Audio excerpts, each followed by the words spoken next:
The observation deck was cold. Not the kind of cold that came from faulty life support. The Wandering Star maintained perfect atmospheric regulation, but the kind that seeped into bones when fever took hold and wouldn't let go. Mira sat cross-legged on the floor, her back pressed against the viewing window, stars stretched endlessly behind her. Indifferent to her suffering, she wrapped her arms around herself, trying to contain the tremors that rattled through her frame. Another cough tore from her chest, wet, painful, the kind that made her ribs ache. She'd hidden here on purpose. The Cathara pack didn't need to see her like this.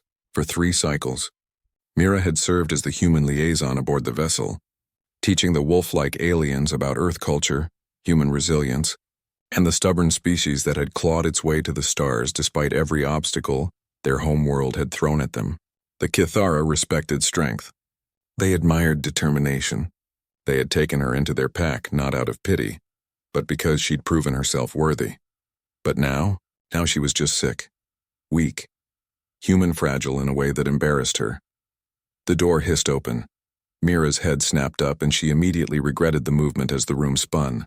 Through blurred vision, she saw a small shape padding toward her on 4 legs. Rin, the smallest of the cubs, barely past her first molt with fur that still carried the downy softness of youth. Rin, "I'm fine," Mira said, her voice hoarse. "Go back to the den." The cub ignored her. Of course she did. Cathara cubs had selective hearing when it came to adults they'd bonded with.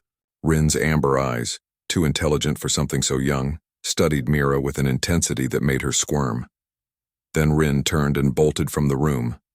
Mira sighed, relieved.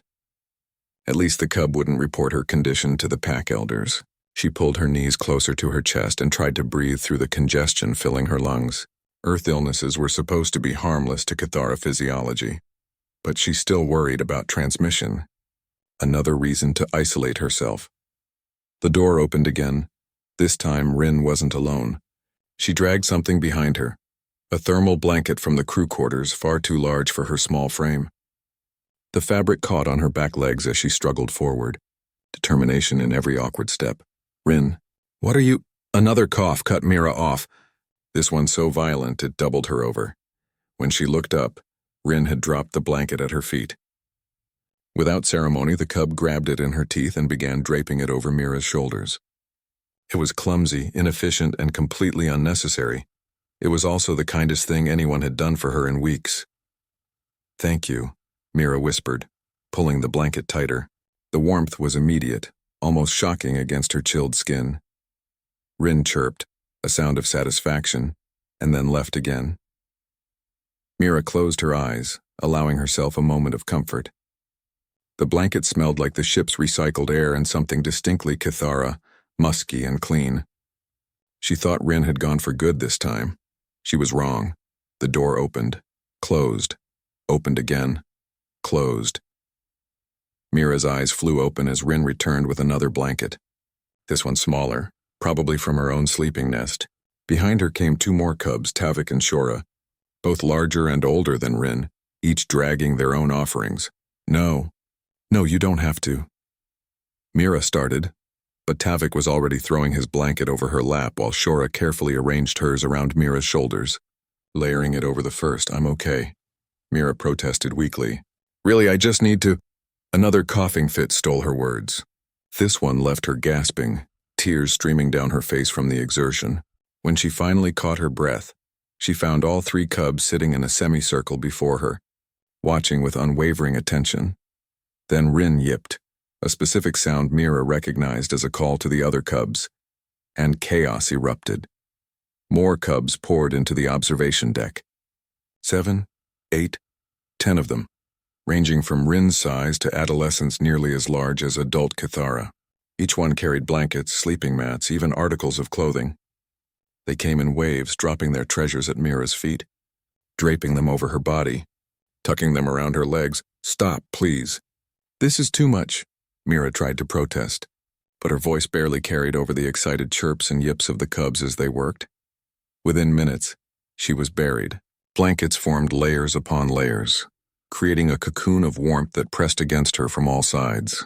She couldn't move her arms, could barely see over the pile that now reached her chin. The weight was substantial, grounding like being hugged by the universe itself. and she was warm. For the first time since the fever had taken hold, she was genuinely, thoroughly warm.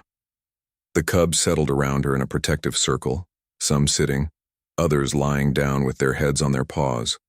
Rin claimed the spot directly in front of Mira, close enough that her breath fogged against the blankets. "Why?" Mira asked softly, looking at the small cub who'd started it all. "Why are you doing this?" Rin tilted her head, a very human gesture she'd learned from Mira herself. Then she stood, carefully climbed over the mountain of blankets and curled up against Mira's side, her small body radiating heat. One by one, the other cubs followed. They pressed close, forming a living barrier against the cold, their combined warmth seeping through the layers of fabric. Some rested their heads on her legs. Others simply leaned against the blanket pile, adding their presence to the collective comfort. Mira felt tears building again, but not from coughing this time.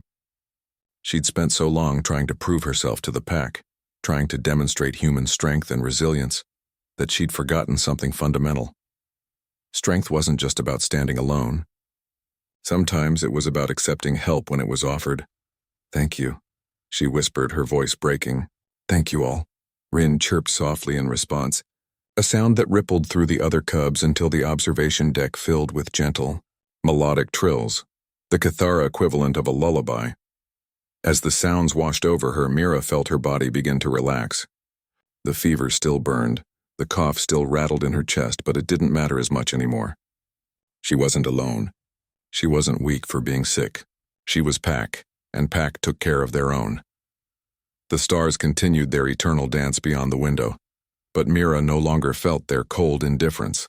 Wrapped in every blanket the cubs could find, surrounded by the warm bodies of her unlikely family, she finally let herself rest.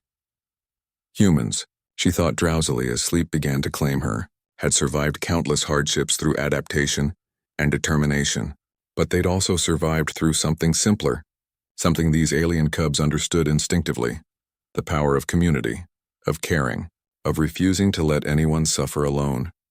Even when that someone was a stubborn human who'd tried to hide her pain, there would always be someone small and determined enough to bring the first blanket. And that, Mira realized as consciousness faded, was the greatest strength of all.